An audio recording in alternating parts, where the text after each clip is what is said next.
Hello दोस्तों, जय हिंद। तो स्वागत है आपका अपना यूट्यूब चैनल एजुकेशनल नॉलेज पे। आप लोग को सबसे पहले हम नव वर्ष की ढेर सारी हार्दिक शुभकामनाएं और आशा करता हूं कि बीते हुए वर्ष से बेहतरीन आने वाले इस वर्ष को आप लोग बनाएंगे और जो भी गलतियां या त्रुटियां की हैं उसे सुधार जरूर करेंगे।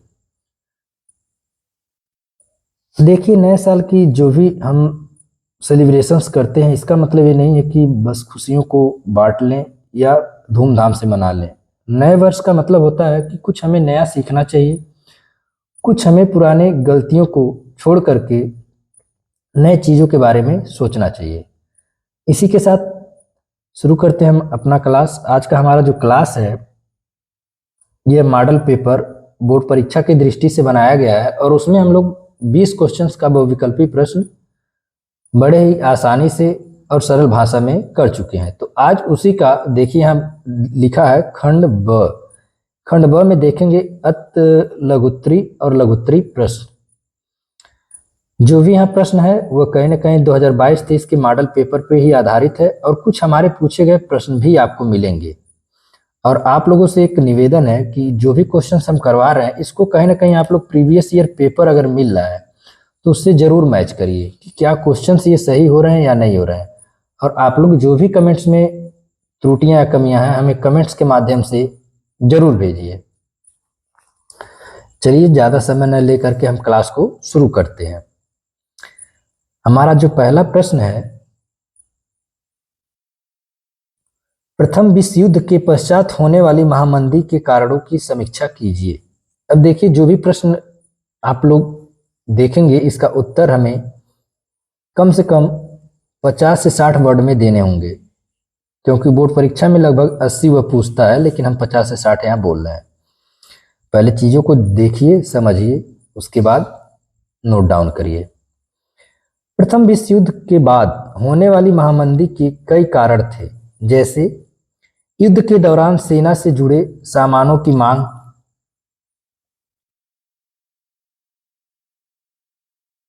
बढ़ने की वजह से भारी औद्योगिक प्रसार हुआ था। युद्ध खत्म होने के बाद इनकी मांग में तेजी से कमी आई। अगला क्या है महामंदी का कारण? कृषि कृषि से ज्यादा उत्पादन भी महामंदी के लिए जिम्मेदार था। युद्ध के बाद कई देशों की बैंकिंग प्रणाली कमजोर हो गई थी। बैंकों ने बहुत ज्यादा ऋण दिए थे जो बाद में डूब गए, अर्थात वह ऋण वापस बैंक को पुनः नहीं प्राप्त हुए। युद्ध के दौरान देशों ने अपनी अर्थव्यवस्थाओं को युद्ध अनुकूल बनाने के लिए संसाधनों का ज्यादा से ज्यादा इस्तेमाल किया था। तो ये कहीं ना कहीं सब महामंदी के कारण ही है।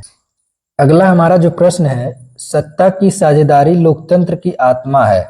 इस कथन की विवेचना कीजिए, परिभाषा दीजिए, विशेषता बताइए, अर्थ बताइए। सारे शब्दों का एक ही मतलब है, आपको उसका आंसर पता होना चाहिए। कभी कभी बड़े कंफ्यूज होते हैं, यहाँ परिभाषा पूछ रहा है, यहाँ विवेचना या अर्थ पूछ रहा है, तो ऐसा कुछ नहीं है। आंसर आपको आना चाहिए, सटीक का आंसर वही होगा। लोकतंत्र में सत्ता को उन लोगों के बीच बांटा जाता है जो इस शासन व्यवस्था के तहत आते हैं। सत्ता की साझेदारी लोकतंत्र का एक महत्वपूर्ण सिद्धांत है। यह लोकतंत्र की आत्मा को दर्शाती है, क्योंकि यह सभी नागरिकों को समान अवसर और अधिकार प्रदान करती है। अब थोड़ा सा समझेंगे, सत्ता की साझेदारी। सत्ता का मतलब होता है शासन, और साझेदारी का मतलब होता है जो कई हिस्सों में बटा हो। अर्थात अगर किसी लोकतंत्र में कोई भी शासन करता है तो उसके शासन को कई भागों में हम बांट देते हैं, अर्थात वह अलग अलग क्षेत्रों में अलग अलग क्षेत्राधिकार के अनुसार शासन चलाते हैं। जैसे भारत में देख लीजिए, केंद्र सरकार है, राज्य सरकार है, जिला प्रशासन है, फिर आपका पोस्ट प्रशासन है। ये क्या है? यह भी एक तरह का शासन है और वह अलग अलग लोगों के हाथों में इसे बांटा गया है और लोग बड़े आसानी से क्या कर रहे हैं, शासन कर रहे हैं। परिवहन तथा संचार के साधन किसी भी देश की जीवन रेखा तथा अर्थव्यवस्था क्यों कहे जाते हैं। देखिए, सबसे पहली बात, अगर किसी देश की अर्थव्यवस्था को सुधारना है या उस देश की अर्थव्यवस्था में परिवर्तन लाना है तो सबसे जरूरी जो हमारा माध्यम है वो है संसाधन। अगर संसाधनों की कमी है तो उस राष्ट्र में, उस देश में अर्थव्यवस्था या उस राष्ट्र का विकास होना संभव नहीं है।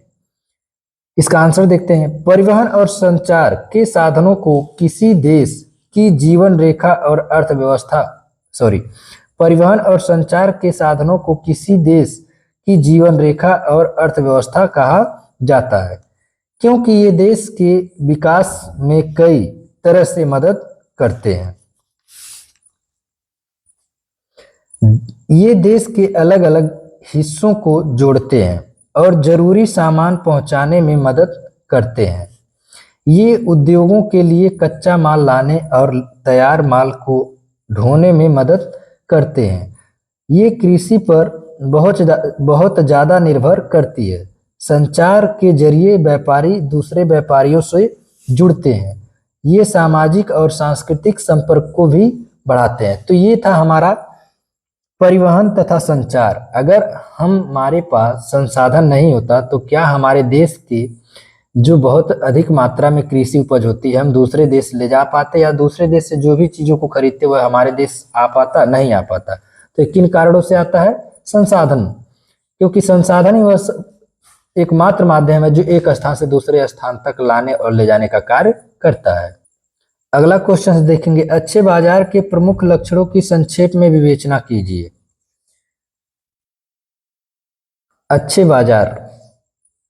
बाजार के प्रमुख लक्षण, पर्याप्त मांग और आपूर्ति। बाजार में पर्याप्त मांग और आपूर्ति सुनिश्चित करने के लिए पर्याप्त खरीदार और विक्रेता होने चाहिए।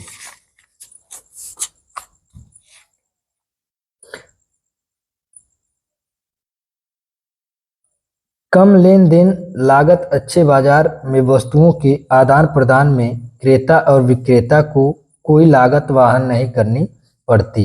अच्छे बाजार में कानूनी ढांचा होना चाहिए। इधर हमारे जो भी क्लास होंगे वह थोड़ा सा ज़्यादा टाइम के होंगे क्योंकि हम थोड़ा सा प्रश्नों को बढ़ा करके या बड़ा करके लिखा गया है, क्योंकि इतना अगर हम नहीं लिखते हैं तो हम फिर बोर्ड एग्जाम में बहुत अच्छे नंबर नहीं ला पाएंगे। देखिए, अगला है सत्याग्रह का क्या अर्थ है। सत्याग्रह पर महात्मा गांधी के क्या विचार थे?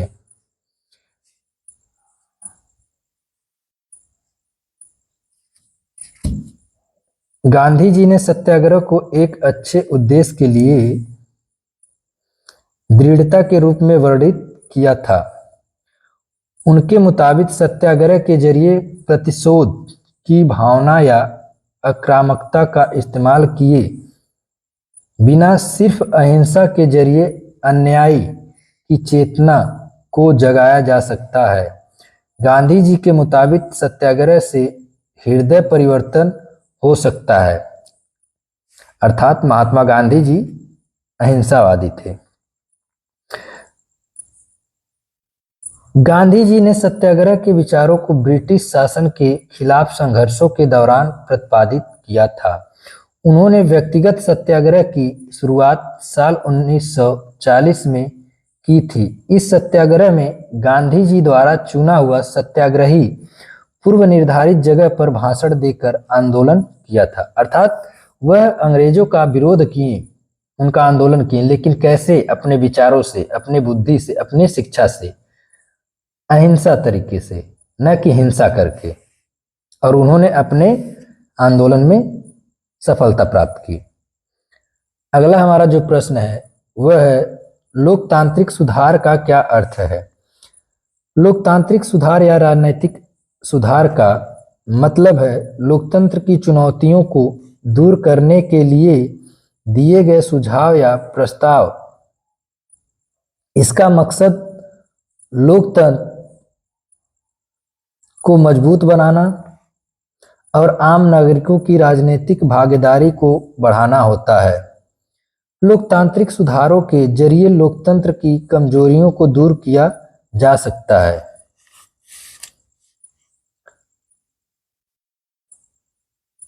लोकतांत्रिक सुधारों के लिए कुछ सुझाव। राजनीतिक दलों के अलावा आम नागरिकों की राजनीतिक भागीदारी को बढ़ाना चाहिए।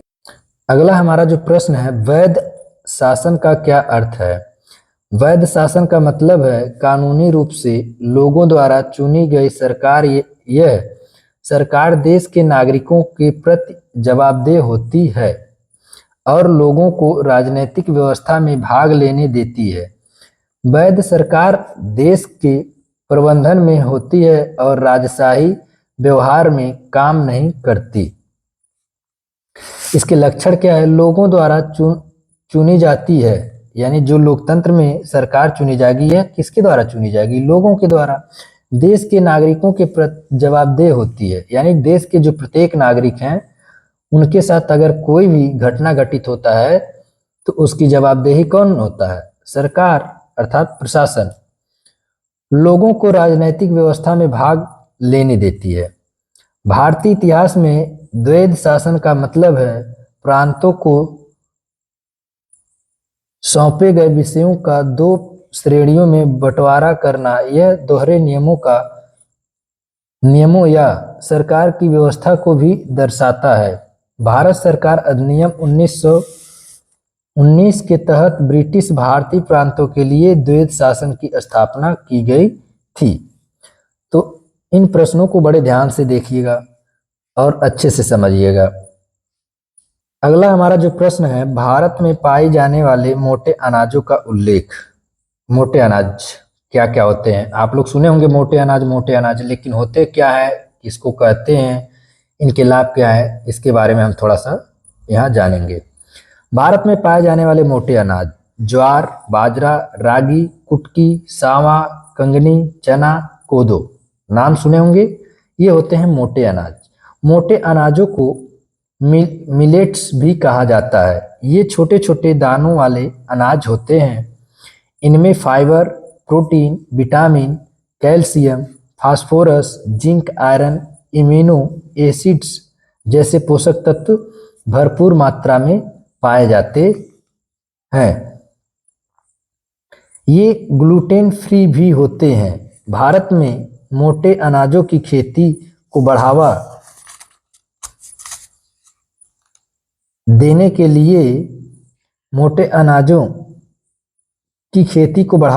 के लिए संयुक्त राष्ट्र ने साल 2023 को इंटरनेशनल ईयर ऑफ मिलेट्स घोषित किया है।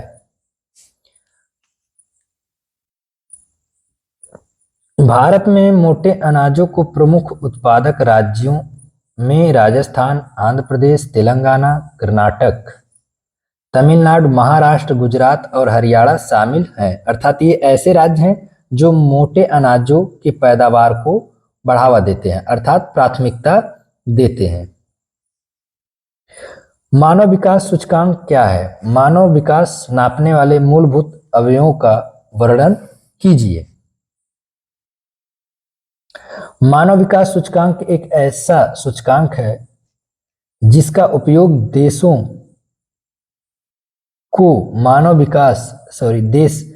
देशों के मानव विकास के आधार पर आंकने के लिए किया जाता है। इस सूचकांक से इस बात का पता चलता है कि कौन सा देश विकसित है या विकासशील है या अविकसित है। तो यह मानव विकास का एक क्या है? सूचकांक है। उसमें ये पता किया जाता है कि देश विकसित है, विकासशील है या अविकसित है। मानव विकास सूचकांक जीवन प्रत्याशा, शिक्षा, प्रति व्यक्ति आय संकेतकों का एक समग्र आंकड़ा है। अर्थात यहाँ से ये पता चलता है कि किस राष्ट्र में शिक्षा का स्तर क्या है, आय का क्या स्तर है या संसाधनों का क्या स्तर है। तो ये क्या है? मानव सूचकांक के माध्यम से हमें पता चलता है। Thank you.